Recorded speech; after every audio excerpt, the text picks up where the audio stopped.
everyone, welcome to Techie Tip Tuesday.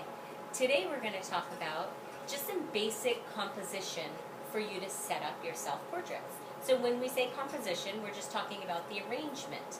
And just like in anything, whether it be a dance or an arrangement of flowers, we're talking about the way you set things up to bring the viewer in. So let's talk about some basic guidelines for that. Tell us, Jeff. We can start out with the rule of thirds, which rule of thirds, we can say that's not really a rule. Let's just call it a guideline.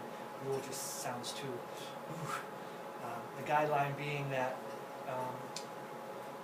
your photo is arranging a photo. Your eyes are drawn to certain points of a photo, and the rule of thirds is that your eyes are drawn to these points, being set in a grid of two vertical, two horizontal lines where they intersect is where the eyes are drawn, which is typically to the left of a photo, to the right of the photo, up a little high in a photo, down a little low in a photo. Just as long as it's not, your subject isn't centered in the middle of your photo. Just makes it more of an intriguing shot if it's offset just a touch, just enough to lure the eye into that spot. Cool. So there's actually a grid on the iPhone that can show you these lines so you can begin to get an understanding of what might make for a more interesting composition. Yes, the grid is on the iPhone, and you can keep it on your screen as you shoot, which will help you out a lot.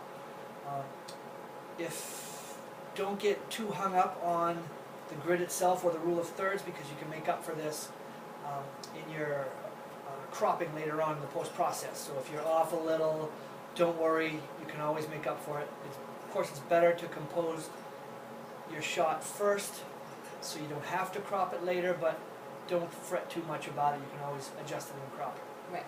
And basically, if you don't remember anything or don't really care to know a whole lot about editing or anything really, just remember that get yourself out of the center, off to the side, one side or the other will make for a much more interesting picture. So again, don't get too hung up on the nitty-gritty, just play with that.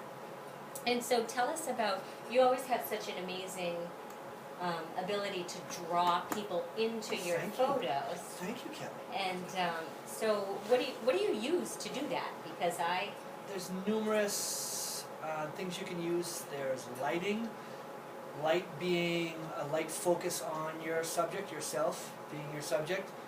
Light focus, your light focusing on certain parts of you. You have lines that would draw you into your photo.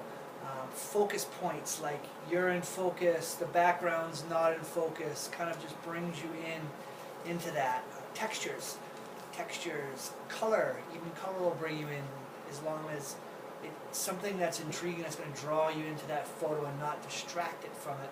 Like a background, be very aware of backgrounds when you're shooting, because backgrounds can be a big distraction.